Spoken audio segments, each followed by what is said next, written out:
Hello everyone, तो स्वागत है आप सब लोगों का एक नए वीडियो में। ये टेस्ट नंबर हमारा सेकंड है यानी कि 2, और ये हमारा जीएस वर्ल्ड का है। ये मिडिवल हिस्ट्री के है, तो मैंने सोचा कि अब इसको हम सॉल्व कर लेते हैं, क्योंकि करंट का हमने पहले क्वेश्चन देख लिए हैं और करंट का टेस्ट पेपर हमने सॉल्व कर लिया। तो अब हम हिस्ट्री का सॉल्व कर लेते हैं, क्योंकि बीच में जीएस भी ज़रूरी है। मेरे पास करंट की भी टेस्ट सीरीज है, दूसरे कोचिंग की सेम लिखा है, आर्थिक और सामाजिक विकास। ये टेस्ट नंबर 5 है और ये आपकी दृष्टि की है। बट अभी क्योंकि जस्ट हमने करंट की टेस्ट सीरीज़ को फिनिश किया है, उसमें से ओनली केवल 15 या 16 क्वेश्चन रह गए थे, तो उनको मैं अभी इस टेस्ट पेपर में पिक कर लूँगी, ठीक है, उन्हें छोड़ूंगी नहीं। तो आप बताइएगा कमेंट करके कि हमने जो ये हिस्ट्री का पिक करने की सोचा, ये सही है या गलत है। वैसे मेरे हिसाब से सही था, तो मैंने पिक कर लिया। अगर आप कमेंट करेंगे तो फिर मैं दोनों टेस्ट पेपर को 1 बाय 1 वीडियो अपलोड करूँगी। मतलब मैं 2 वीडियो में इसको फिनिश करूँगी, 2 वीडियो में मैं करंट की टेस्ट सीरीज़ को फिनिश करूँगी, ठीक है। तो चलें हम इसको स्टार्ट करते हैं। देखिए, पहला क्वेश्चन ही हमारा फैक्ट से स्टार्ट हो रहा है, सूची का क्वेश्चन है। यहाँ पर 2 सूची दी गई है। तो देखिए, पीसीएस का जब पेपर आप देखते हो तो उसमें फैक्ट ही पूछते हैं, और इस तरीके से सूचियों के क्वेश्चन भी आते हैं। कथन कारण के भी क्वेश्चन आते हैं। आपने आर में कथन कारण के खूब क्वेश्चन देखे, ज़्यादा मात्रा में कथन कारण के थे, है ना। तो सारी चीज़ों के लिए हमें तैयार रहना है। यहाँ पर क्वेश्चन फर्स्ट कह रहा है कि सूची फर्स्ट को सूची सेकंड से सम्मिलित करना तथा सही उत्तर का चयन करना है। ये सूची फर्स्ट में मोहम्मद बिन तुगलक की योजनाओं के बारे में है, और ये उसके कालक्रम के बारे में है। ऑप्शन ए, दोआब में कर वृद्धि 1325 ईस्वी, बी राजधानी परिवर्तन 1326 ईस्वी, सी सांकेतिक मुद्रा का प्रचलन 1329 ईस्वी, या डी खुरासान अभियान 1330 ईस्वी। अब हमें इसको मिलान करना है। मिलान करने के बाद हमें कोड से अपने आंसर को बताना है, ठीक है। तो देखिए, अगर बात करें हम यहाँ पर, देखिए जो आपका दोआब में कर वृद्धि है वो आपका 1325 में ही होगी। राजधानी में परिवर्तन की बात करें अगर यहाँ पर, तो राजधानी में भी परिवर्तन आपका 1326 ईस्वी में किया गया। सांकेतिक मुद्रा का प्रचलन की बात की जाए तो ये भी आपकी 1329 ईस्वी, और खुरासान अभियान आपका 1330। इस तरीके से देखेंगे तो हमारा फर्स्ट, सेकंड, थर्ड और 4 यानी कि ए बी सी डी सारे के सारे सही हैं। तो A1, B2, C3 and D4, C option यहाँ पर हमारा सही हो जाता है, यानी कि इसमें भी कोई चेंजमेंट नहीं किया गया। आगे बढ़ते हैं। सेकंड क्वेश्चन नंबर है, कह रहे हैं कि अलाउद्दीन खिलजी के संबंध में निम्नलिखित कथनों पर विचार कीजिए। ऑप्शन फर्स्ट, अलाउद्दीन खिलजी ने 3 प्रकार के बाजारों की स्थापना की। प्रथम, अनाजों का बाजार; द्वितीय, कपड़ों एवं अन्य सामग्रियों का बाजार; तृतीय, घोड़ों, मवेशियों और गुलामों का बाजार था, ठीक है। ये अलाउद्दीन खिलजी के बारे में है। नेक्स्ट कह रहे हैं सेकंड ऑप्शन में कि खिलजी ने हिंदुओं पर भूमि कर यानी कि खराज, चरागाह कर, चरह, चुनाव कर, जजिया एवं घर कर, घरी आदि को लागू किया था। थर्ड ऑप्शन है कि भारत देश की राजधानी दिल्ली में मेहरौली नामक जगह पर कुतुब कॉम्प्लेक्स में अलाउद्दीन खिलजी की कब्र बनाई गई है। तो कह नीचे दिए गए कोड के माध्यम से सही उत्तर का चयन करना है।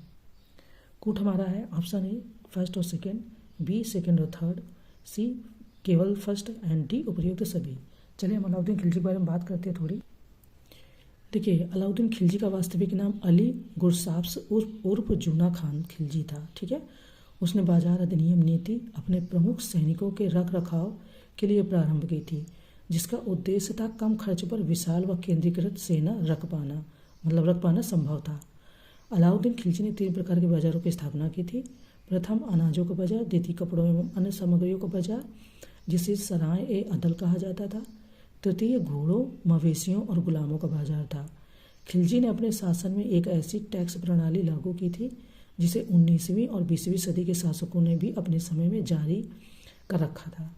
खिलजी ने हिंदुओं पर भूमि कर, खराज और चरागाह कर, चरह, चुनाव कर, जजिया एवं घर कर, घरी आदि को लागू किया था। देखिए, यहाँ पर 2 चीज़ों को जरूर ध्यान रखना।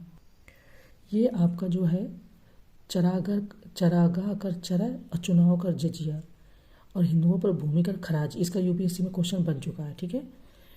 जजिया कर और कई लोगों ने लागू भी किया और कई लोगों ने समाप्त भी किया, तो इसको ध्यान रखना। यहाँ पर इन्होंने चुनाव कर जजिया है, वैसे जजिया कई जगह पर दूसरे मतलब कि जो हिंदू थे उन पे स्पेशली लगाया जाता था, तो वहाँ पर थोड़ा सा सेंस अलग हो जाता था। इस चीज़ को आई होप कि पहले आपने पढ़ा होगा तो याद होगा ही, पर मैं थोड़ा सा बता दूँ कि ये यहाँ पर दूसरे सेंस में है और वहाँ पर क्या है कि दूसरे सेंस में है। 1-2 जगह मैंने और भी क्वेश्चन देखे हैं, वहाँ दूसरे तरीके से है। तो इस तरीके से अगर हम बात करें तो हमारे तीनों ही ऑप्शन सही है, यानी डी सही है, उपर्युक्त सभी। ठीक है, फर्स्ट, सेकेंड और थर्ड तीनों की हमने बात की, तीनों ही हमारे सही हैं। चलिए आगे बढ़ते हैं। नेक्स्ट कह रहे हैं कि शिवाजी के समय में भूमि राजस्व की दर उपज का कितना भाग थी। ऑप्शन ए 1/2 भाग, बी 1/5 या 5 भाग, सी 1/3 भाग एंड डी 1/8 या 8 भाग। ठीक है, तो बात की जाए तो दक्षिण में प्रचलित मलिक अंबर की राजस्व व्यवस्था को आदर्श मानकर उसमें कुछ परिवर्तनों के साथ शिवाजी ने अपना भू राजस्व निश्चित किया। प्रारंभ में यह उपज का 1/3 भाग था, किंतु सैनिक व्यय बढ़ने के कारण कुछ समय पश्चात इसे बढ़ाकर 2/5 भाग अर्थात 40% कर दिया गया था। ठीक है, तो यहाँ पर जो ऑप्शन हो जाएगा, क्योंकि कह रहे हैं कि 1/3 भाग था, है ना, तो शिवाजी के समय, तो ये सी ऑप्शन आपका सही हो जाएगा। बाद में इन्होंने बोला है किंतु सैनिक व्यय बढ़ने के कारण कुछ समय पश्चात इसे बढ़ाकर 2/5 भाग अर्थात 40% कर दिया गया था, तो वो कुछ समय बाद की बात है। शिवाजी के समय की बात करें तो 1/3 भाग था। ठीक है, चलिए आगे बढ़ते हैं। देखिए नेक्स्ट है कि निम्नलिखित में से कुतुबुद्दीन ऐबक के विषय में कौन सा कथन सत्य है। ठीक है, ऑप्शन फर्स्ट, खोखरों को परास्त कर गोरी जब गजनी वापस जा रहा था तो उसने भारत में अपने विजित हुए प्रदेशों का प्रतिनिधि ऐबक को नियुक्त किया। किसने? गोरी ने। ठीक है, मोहम्मद गोरी ने। और अपना प्रतिनिधि मतलब अपना एक कोई आदमी है, उसको उसने नियुक्त किया। वो आदमी कौन था? तो कुतुबुद्दीन ऐबक था। सेकंड कह रहे हैं कि औपचारिक रूप से ऐबक 1206 ईस्वी को गद्दी पर बैठा। ठीक है। थर्ड कह रहे हैं कि ऐबक ने अपने नाम के कोई सिक्के जारी नहीं किए। तो कह रहे हैं नीचे दिए गए कूट के माध्यम से सही उत्तर का चयन करना। कूट है हमारा ऑप्शन ए फर्स्ट और सेकंड, बी सेकंड और थर्ड, सी केवल फर्स्ट या डी उपर्युक्त सभी। ठीक है, देखिए बात करें अगर हम कुतुबुद्दीन ऐबक के बारे में तो कुतुबुद्दीन ऐबक भारत में तुर्की साम्राज्य का वास्तविक संस्थापक था। ठीक है, तराइन के द्वितीय युद्ध में पृथ्वीराज चौहान को पराजित करने के बाद मोहम्मद गोरी ने कुतुबुद्दीन ऐबक को अपने भारतीय साम्राज्य का शासक बना दिया। राज्यारोहण के समय ऐबक ने सुल्तान की उपाधि न धारण करके मलिक और सिपह सलार की उपाधि धारण की। खोखरों को परास्त कर गोरी जब गजनी वापस जा रहा था तो उसने भारत में अपने जो विजित राज्य हुए, है ना, जो प्रदेश हुए, उनमें प्रतिनिधि के रूप में ऐबक को नियुक्त किया। औपचारिक रूप से ऐबक 1206 ईस्वी को गद्दी पर बैठा और ऐबक ने अपने नाम के कोई सिक्के जारी नहीं किए। राज्यारोहण के समय ऐबक दास्ता से मुक्त नहीं था, इसने सुल्तान की पदवी भी ग्रहण नहीं की। कुतुबुद्दीन ऐबक की जो मृत्यु होती है वो 1210 ईस्वी में पोलो खेलते हुए घोड़े से गिरकर एक दुर्घटना में हो गई थी। तो इस हिसाब से हमारे सभी ऑप्शन यानी कि उपयुक्त सभी सही हैं, क्योंकि उन्होंने पूछा कौन सा कथन सत्य है। फर्स्ट, सेकेंड और थर्ड तीनों ही सत्य हैं। आगे बढ़ते हैं। नेक्स्ट क्वेश्चन है कि मलिक काफूर से संबंधित निम्नलिखित कथनों पर विचार कीजिए। ऑप्शन फर्स्ट, मलिक काफूर को ताज अल दीन इज अलदा के नाम से भी जाना जाता है। देखिए मिडिवल हिस्ट्री में ये थोड़ी सी है, अब इसे विडम्बना कहो या उस समय का जो भी इतिहास कहो, इसमें ये थोड़े से नाम, क्योंकि कुछ फारसी हैं, कुछ उर्दू हैं, कुछ इसमें मिले जुले शब्द हैं, तो हमें वो चीज़ों को थोड़ा सा ध्यान रखना पड़ता है। बहुत ज़्यादा नहीं, बट क्वेश्चन की मात्रा आती है। आप ये सोचें कि नहीं हम बिल्कुल भी नहीं पढ़ेंगे और हम तो मे बी कि कभी नुकसान हो सकता है, इसलिए पढ़ना ज़रूरी है ना। तो ये याद रखना, इन्होंने कहा है ताज अल दीन इज अलदा के नाम से भी जाना जाता था मालिक काफूर को। सेकंड है अलाउद्दीन खिलजी के जनरल नुसरत खान ने उसे खरीदने के लिए 1000 दिनार का भुगतान किया था और इसलिए मालिक काफूर को 1000 दिनारी भी कहा जाता है। ठीक है, कह रहे हैं कि मालिक काफूर मूल रूप से एक हिंदू गुलाम था। तो यहाँ पर नीचे दिए गए कूट के माध्यम से सही उत्तर की पहचान करना है।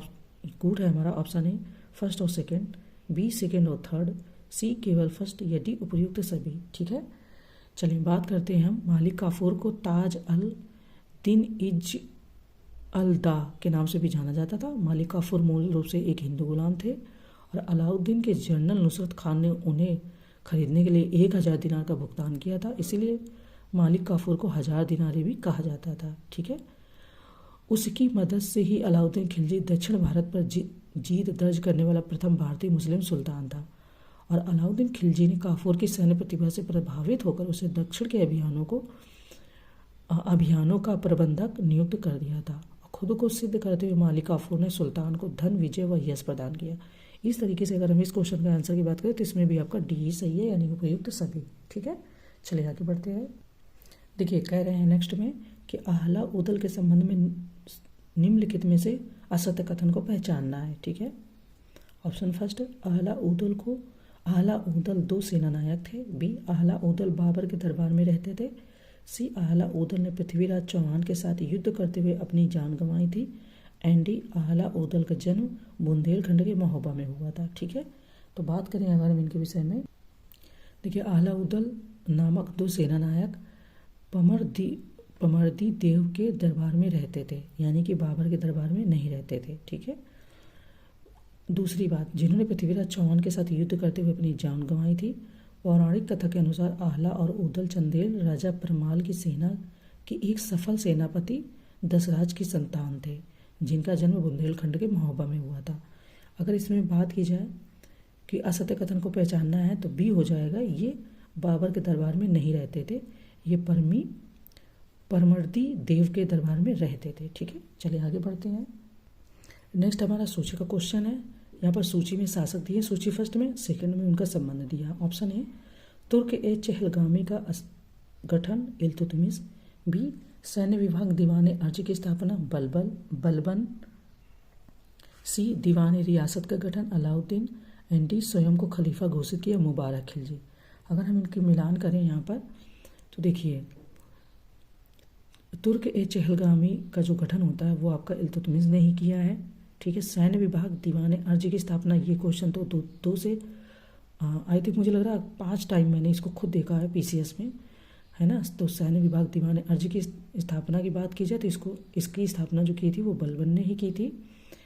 दीवानी रियासत का गठन की बात की जाए तो इसका भी जो गठन किया वो अलाउद्दीन ने किया, और स्वयं को खलीफा घोषित की बात की जाए तो मुबारक खिलजी ने किए थे। इस तरीके से आपका यहाँ पर भी सी ऑप्शन ही सही हो जाता है, यानी कि फर्स्ट, सेकेंड, थर्ड और फोर्थ। ठीक है, देखिए नेक्स्ट क्वेश्चन है कि अलाउद्दीन खिलजी के संबंध में निम्नलिखित कथनों पर विचार कीजिए। ऑप्शन फर्स्ट, दुकानदारों और कीमतों को सख्ती से नियंत्रित करने के लिए सहाना नामक एक उच्च अधिकारी के नियंत्रण में बाजार रखा। ठीक है, किसने? अलाउद्दीन खिलजी ने। बी ऑप्शन, सेकेंड ऑप्शन है कि अलाउद्दीन खिलजी को रणथंभौर की घेराबंदी के दौरान 3 बार हार का सामना करना पड़ा।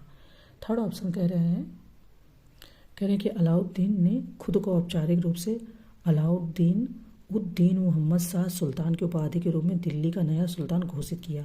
तो नीचे दिए गए कोड के माध्यम से सही उत्तर की पहचान करना। कोड हमारा है ऑप्शन ए फर्स्ट और सेकंड, बी सेकंड और थर्ड, सी केवल फर्स्ट, या डी उपर्युक्त सभी। ठीक है, चलिए तो बात करते हैं हम अगर अलाउद्दीन खिलजी के बारे में। तो 1296 ईस्वी को कारा में अलाउद्दीन ने खुद को औपचारिक रूप से अलाउद्दीन उद्दीन मोहम्मद शाह सुल्तान की उपाधि के रूप में दिल्ली का नया सुल्तान घोषित किया था, ये सही है। 1301 ईस्वी में अलाउद्दीन खिलजी को रणथंभौर की घेराबंदी के दौरान 3 बार हार का सामना करना पड़ा था, हालांकि बाद में वह रणथंभौर पर अपनी सत्ता कायम करने में सफल रहा। तो इस तरीके से हमारा डी ऑप्शन सही है, यानी कि उपर्युक्त सभी सही है। ठीक है, चलिए आगे बढ़ते हैं। देखिए नेक्स्ट कह रहे हैं कि निम्नलिखित विदेशी यात्रियों में से किसने विजयनगर शासकों द्वारा मनाए जाने वाले महानवमी त्यौहार के बारे में काफ़ी विस्तार से लिखा। ऑप्शन है Ibn Battuta, B Domingo Paes, C Harsha, या डी उपर्युक्त में से कोई नहीं। अब क्योंकि आपको इन तीनों के बारे में पता होगा तभी आप क्वेश्चन को टैकल कर सकते हैं। इन्होंने ऐसे कोई स्पेसिफिक ये नहीं बोला कि कोई फ्रांसीसी था, ब्रिटेन था, ऐसे इस तरीके से, क्योंकि इनमें से कुछ अरबी यात्री भी थे, है ना, अलग अलग जगह से थे, तो मे बी कि उससे आपको क्लिक हो जाए बात। तो बात करें अगर हम तो विजयनगर का जो विस्तृत इतिहास डोमिंगो पायस द्वारा लिखा गया है, और वह कृष्णदेव राय के शासनकाल के दौरान लगभग 1520 से 1522 ईस्वी तक विजयनगर की यात्रा पर आया था। महानवमी त्यौहार में आगंतुक शहर की दीवारों, फाटकों, सड़कों और बाजारों के साथ साथ शहर के प्रमुख मंदिरों के बारे में अमूल्य जानकारी देता है, जिसमें हम्पी का विरूपाक्ष भी शामिल है। ठीक है, विरूपाक्ष क्या है? तो एक मंदिर का नाम है, तो वो भी शामिल है। तो बी ऑप्शन की बात करें तो ये हो जाएगा आपका डोमिंगो पायस। ठीक है, चलिए आगे बढ़ते हैं। कुछ चीज़ें और भी दी गई हैं, वो भी अच्छे से पढ़ लीजिएगा, तो वो भी आपको हेल्प करेंगे। ठीक है, नेक्स्ट है कि कुतुबुद्दीन ऐबक के संबंध में निम्नलिखित कथनों पर विचार कीजिए। ऑप्शन फर्स्ट, कुतुबुद्दीन ने मंदिरों को तोड़कर जिन मस्जिदों का निर्माण करवाया था, पहली मस्जिद दिल्ली में स्थित है जिसका नाम कुव्वत उल इस्लाम है। सेकेंड है, दूसरी मस्जिद अजमेर में स्थित है जिसे 2.5 दिन का झोपड़ा कहते हैं। थर्ड आपकी है कुतुबुद्दीन को लाख बख्श की उपाधि प्रदान की गई थी, जिसका अर्थ लाखों का दान करने वाला होता है। तो कहते उपयुक्त कथनों में से कौन सा से सत्य है? ऑप्शन है केवल फर्स्ट और सेकंड, बी केवल सेकंड और थर्ड, सी उपयुक्त सभी, या डी इनमें से कोई नहीं। चलिए हम बात करते हैं अगर, तो देखिए कुतुबुद्दीन ने मंदिरों को तोड़कर जिन मस्जिदों का निर्माण करवाया था वो आपकी सही है। पहली मस्जिद दिल्ली में स्थित है जिसका नाम कुवत उल इस्लाम है, तथा दूसरी मस्जिद अजमेर में स्थित है जिसे अढ़ाई दिन का झोपड़ा कहते हैं।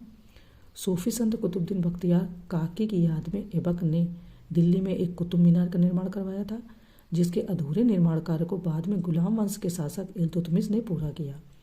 कुतुबुद्दीन को लाख बख्श की उपाधि भी प्रदान की गई थी, जिसका अर्थ होता है लाखों का दान करने वाला। तो इस तरीके से अगर हम बात करें तो सी ऑप्शन हमारे यहाँ पर सही हो जाता है। ठीक है, चलिए आगे बढ़ते हैं। नेक्स्ट है कि सल्तनत काल के तकनीकी विकास के संबंध में निम्नलिखित कथनों पर विचार करना। ऑप्शन है सल्तनत काल में कुओं से सिंचाई के लिए एक नई तकनीक का विकास हुआ, जिसे सकिया या रहट कहा जाता है। ठीक है, जिसे सकिया या रहट कहा जाता था। सेकंड है कि घोड़े के पैर में लगाया जाने वाला नाल भी तुर्कों के आगमन से प्रयोग में आया। थर्ड है स्थापत्य में चूना, गारा और सुर्खी का प्रयोग सल्तनत काल से होने लगा। तो कहते नीचे दिए गए कोड के माध्यम से सही उत्तर की पहचान करना है। कोड है हमारा ऑप्शन है केवल फर्स्ट और सेकंड, बी सेकंड और थर्ड, सी केवल फर्स्ट, या डी उपयुक्त सभी। बात करें अगर हम यहाँ पर तो आपका डी ऑप्शन यानी कि उपयुक्त सभी सही है। अब ये थोड़े से क्वेश्चन लंबे हैं क्योंकि ये मेडिवल हिस्ट्री के हैं, जिसमें सारे फैक्ट को अगर समेटा जाता है तो क्वेश्चन लंबे हो जाते हैं, मे बी कि आपको बोरिंग भी लगे। लेकिन अगर हम 10 क्वेश्चन भी इसमें से आते हैं और अगर हमारे 4 से 5 क्वेश्चन सही हो जाते हैं तो कोई बुराई नहीं है। वैसे सही ज़्यादा ही होंगे, बट एक मैं नॉर्मल एकदम नॉर्मल लेकर चल रही हूँ तब भी।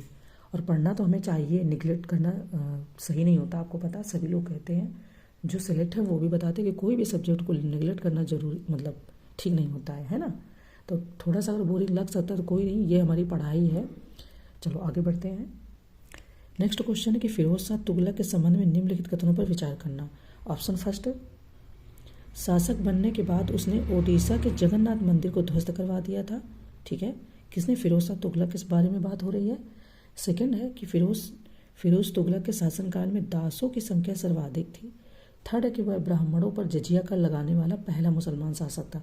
अब देखिए यहाँ पर ब्राह्मणों के सेंस में जजिया कर आया है। ठीक है, तो यहाँ पर कोड दिया गया है कि ऑप्शन ए फर्स्ट और सेकंड, बी सेकंड और थर्ड, सी केवल फर्स्ट, या डी उपयुक्त सभी। ठीक है, तो हम बात कर लेते हैं फिरोज शाह तुगलक के बारे में। देखिए 351 ईस्वी में फिरोज शाह तुगलक शासक बना और उसने उड़ीसा के जगन्नाथ मंदिर को ध्वस्त करवा दिया था। फिरोज शाह तुगलक ब्राह्मणों पर जजिया कर लगाने वाला पहला मुसलमान शासक था। तो इस तरीके से अगर हम बात करें तो डी ऑप्शन यानी उपयुक्त तो सभी सही है। यानी कि देखिए यहाँ पर जजिया कर का सेंस है कि ब्राह्मणों पर लगाया गया और वहाँ पर दूसरा सेंस था, इसलिए मैंने आपको पहले बताया है ना। फिरोज शाह तुगलक के शासनकाल में दासों की संख्या भी सर्वाधिक थी। देखिए नेक्स्ट है कि मोहम्मद बिन तुगलक के संबंध में निम्नलिखित कथनों पर विचार करना। ऑप्शन फर्स्ट, मध्यकालीन सुल्तानों में मोहम्मद बिन तुगलक सबसे, परंतु उसको पागल बादशाह भी कहते थे। सेकंड कह रहे हैं कि उसने कृषि के विकास के लिए अमीर कोही नामक विभाग की स्थापना की। थर्ड है कि उसने अपनी राजधानी दिल्ली से देवगिरी स्थानांतरित की और उसका नाम दौलताबाद रखा, परंतु 1355 ईस्वी में वह अपनी राजधानी को दिल्ली वापस ले आया। तो कह रहे नीचे दिए गए कोड के माध्यम से सही उत्तर की पहचान कीजिए। कोड है हमारा ऑप्शन ए फर्स्ट और सेकंड, बी सेकंड और थर्ड, सी केवल फर्स्ट, या डी उपयुक्त सभी। ठीक है, तो बात करें अगर हम मध्यकालीन सुल्तानों में मोहम्मद बिन तुगलक सबसे शिक्षित व्यक्ति था, परंतु उसे पागल बादशाह भी कहते थे। उसने कृषि के विकास के लिए अमीर कोही नामक विभाग की स्थापना की थी। उसने अपनी राजधानी दिल्ली से देवगिरी स्थानांतरित की और उसका नाम दौलताबाद भी रखा। इस तरीके से हम देखें तो हमारा डी ऑप्शन यहाँ पर सही हो जाता है, यानी कि फर्स्ट, सेकेंड और थर्ड। ठीक है, चलिए आगे बढ़ते हैं। नेक्स्ट कह रहे हैं कि सामंतवादी युग में अर्थव्यवस्था संबंधी निम्नलिखित विशेषताओं पर विचार कीजिए। ऑप्शन फर्स्ट, शाही एवं सामुदायिक स्वामित्व की जगह भूमि के व्यक्तिगत स्वामित्व का विकास हो रहा था। सेकंड कह रहे हैं कि उप सामंतीकरण, बेदखली और अपारंपरिक करों के आरोपण तथा बंधुआ मजदूरी के माध्यम से कृषकों की पराधीनता का आरंभ। ठीक है, थर्ड कह रहे हैं कि व्यापार और दस्तकारी से अर्जित आय का दान आदि कार्यों के लिए रूपांतरण। तो कह रहे हैं उपयुक्त कथनों में से कौन सा से कथन सत्य है या है? ऑप्शन ए केवल फर्स्ट, बी केवल सेकंड, सी उपयुक्त सभी, या डी केवल थर्ड। तो अगर हम यहाँ पर बात करें सामंतवादी युग में अर्थव्यवस्था संबंधी विशेषताओं के विषय में, तो सी यानी कि उपर्युक्त सभी आपके सही हैं। ठीक है, जितनी भी बातें की यानी कि तीनों फैक्ट आपके यहाँ पर सही हो जाते हैं। आगे बढ़ते हैं, नेक्स्ट क्वेश्चन देखते हैं। नेक्स्ट है हमारा क्वेश्चन की सूची फर्स्ट को सूची सेकंड से सुमेलित करना है और नीचे दिए गए कोड से सही आंसर बताना है। सूची फर्स्ट में आपके यात्री हैं और सूची सेकंड में उनका संबंध है। ठीक है, option A Marco Polo Italy, B Ibn Battuta Morocco, C Al Biruni Uzbekistan and D Francois Bernier France. तो अब हमें इनको मिलान करना है। ठीक है, तो मार्को पोलो आपका इटली से ही संबंधित है, इब्न बतूता आपका मोरक्को से संबंधित है, अल बिरूनी की बात करें तो ये आपके उज्बेकिस्तान से संबंधित है और फ्रैंकोइस बर्नियर की बात की जाए तो ये आपके फ्रांस से संबंधित है। तो इस तरीके से यहाँ पर भी इस कोड का यानी कि A1, B2, C3 and D4 C option सही है। ठीक है, चलिए आगे बढ़ते हैं। नेक्स्ट कह रहे हैं कि 8वीं शताब्दी के मध्य के राजवंशों से संबंधित निम्नलिखित कथनों पर विचार कीजिए। ऑप्शन ए फर्स्ट, इस समय भारत के 3 कोनों में 3 शक्तिशाली राजवंशों का उदय हुआ था। ठीक है, सेकंड, ये राजवंश थे दक्षिण में राष्ट्रकूट, पूर्व में पाल और पश्चिम तथा उत्तरी भारत में गुर्जर प्रतिहार। थर्ड कह रहे हैं कि ये तीनों शक्तियां कन्नौज पर अधिकार करके उत्तर भारत के अधिकांश भाग पर अपना प्रभुत्व स्थापित करना चाहती थी। तो नीचे दिए गए कोड के माध्यम से सही कथनों की पहचान करना है। ऑप्शन ए केवल फर्स्ट और सेकंड, बी सेकंड और थर्ड, सी केवल फर्स्ट या डी उपर्युक्त सभी। बात करें तो 8वीं शताब्दी की अगर बात की जाए तो देखिए 8वीं शताब्दी के मध्य में भारत के 3 कोनों में 3 शक्तिशाली राजवंशों का उदय हुआ था। वे तो दक्षिण में राष्ट्रकूट, पूर्व में पाल और पश्चिम तथा उत्तरी भारत में गुर्जर प्रतिहार। परंतु इस समय कन्नौज काफ़ी समृद्ध था, उसकी स्थिति सर्वाधिक कमजोर थी, संपन्न था पर स्थिति कमजोर थी। इन शक्तियों ने लाभ उठाना चाहा, चूंकि कन्नौज अब उत्तर भारत की राजनीतिक शक्ति का गुरुत्वाकर्षण केंद्र था। अतः ये तीनों शक्तियां कन्नौज पर अधिकार करके उत्तर भारत के अधिकांश भाग पर अपना प्रभुत्व स्थापित करना चाहती थी। कुछ चीज़ें और भी दी गई, वो आप अच्छे से पढ़ लेना। ऑप्शन की बात करें अगर हम आंसर की, तो डी ऑप्शन हमारा यहाँ पर सही हो जाएगा, यानी कि उपर्युक्त सभी। ठीक है, चलिए आगे बढ़ते हैं। नेक्स्ट कह रहे हैं कि कन्नौज से संबंधित निम्नलिखित कथनों पर विचार करना। ऑप्शन ए, हर्ष के समय से कन्नौज ने उत्तर भारत के एक प्रमुख नगर का स्थान ग्रहण कर लिया था। बी, तट पर स्थित होने के कारण नदी मार्ग से होने वाले व्यापार की दृष्टि से उत्तर एवं पूर्वी भारत के मध्य वे बहुत महत्वपूर्ण कड़ी था। ठीक है, थर्ड कह रहे हैं कि कन्नौज का क्षेत्र गंगा और यमुना के मध्य स्थित होने के कारण भारत का सर्वाधिक उपजाऊ क्षेत्र था। तो यहाँ पर नीचे दिए गए कोड के माध्यम से हमें सही कथनों की पहचान करना है। कोड है हमारे ऑप्शन ए फर्स्ट और सेकंड, बी सेकंड और थर्ड, सी केवल फर्स्ट, यदि उपर्युक्त सभी। ठीक है, चलिए बात करते हैं। तो हर्ष के समय से ही कन्नौज ने उत्तर भारत के एक प्रमुख नगर का स्थान ग्रहण कर लिया था। गंगा के तट पर स्थित होने के कारण नदी मार्ग से होने वाले व्यापार की दृष्टि से उत्तर एवं पूर्वी भारत के मध्य वह बहुत महत्वपूर्ण कड़ी था। कन्नौज का क्षेत्र गंगा और यमुना के मध्य स्थित होने के कारण भारत का सर्वाधिक उपजाऊ क्षेत्र भी था। तो डी ऑप्शन आपका यहाँ पर सही हो जाता है, यानी कि ऑप्शन सारे सही हैं हमारे। ठीक है, चलिए आगे बढ़ते हैं। क्वेश्चन नंबर 18 कह रहा है कि सूची दी गई हैं 2 सूचियाँ। सूची फर्स्ट में मुगल बादशाह हैं और सूची सेकंड में मूल नाम है। ठीक है, ऑप्शन ए बहादुर शाह प्रथम मुअज्जम, बी मोहम्मद शाह रंगीला रोशन अख्तर, सी आलमगीर द्वितीय अजीजुद्दीन एंड डी शाह आलम द्वितीय। ये 2 आलमगीर द्वितीय अजीजुद्दीन और शाह आलम द्वितीय अली गौहर। तो हमें इनको मिलान करना है, मिलान करके बताना है कि किसका क्या सही नाम है। तो देखिए बहादुर शाह प्रथम का नाम मुअज्जम है, मोहम्मद शाह रंगीला का नाम रोशन अख्तर है, आलमगीर द्वितीय का अजीजुद्दीन और शाह आलम द्वितीय अली गौहर। शाहजहां द्वितीय का नाम रफ़ी उद्दौला है। हालांकि शाहजहां का नाम यहाँ पर नहीं दिया है, बट तो इस तरीके से देखें तो सी ऑप्शन आपका यहाँ पर सही हो जाता है। इस क्वेश्चन का 18 नंबर क्वेश्चन का सी ऑप्शन सही है। ठीक है, चलिए आगे बढ़ते हैं। देखिए नेक्स्ट कह रहे हैं कि राजा भोज से संबंधित निम्नलिखित कथनों पर विचार कीजिए। ऑप्शन फर्स्ट है आपका, राजा भोज परमार एक पराक्रमी सेना नायक था। लगातार युद्ध द्वारा उन्होंने अपने राज्य की सीमा पर्याप्त विस्तृत कर ली थी। सेकंड है कि उनके साम्राज्य में मालवा, खानदेश, बांसवाड़ा, चिली और गोदावरी घाटी का कुछ हिस्सा शामिल था। थर्ड है उन्होंने प्राचीन राजधानी उज्जैन को छोड़कर धार को अपनी राजधानी बनाया था। तो कह रहे हैं कि उपर्युक्त कथनों में से कौन सा से कथन सत्य। ऑप्शन ए केवल फर्स्ट, बी केवल सेकंड, सी केवल थर्ड या डी उपर्युक्त चारों। अगर राजा परमार की बात की जाए, राजा भोज की जो राजा भोज परमार एक पराक्रमी सेना नायक थे। तो इनके विषय में तीनों ही ऑप्शन यानी कि तीनों फैक्ट सही हैं, तो डी ऑप्शन यहाँ पर सही हो जाता है। सारी चीज़ें डिटेल में उसी तरीके से दी है जैसे मैंने अभी तीनों फैक्ट पढ़े, तो आप अच्छे से इसको पढ़ लीजिएगा।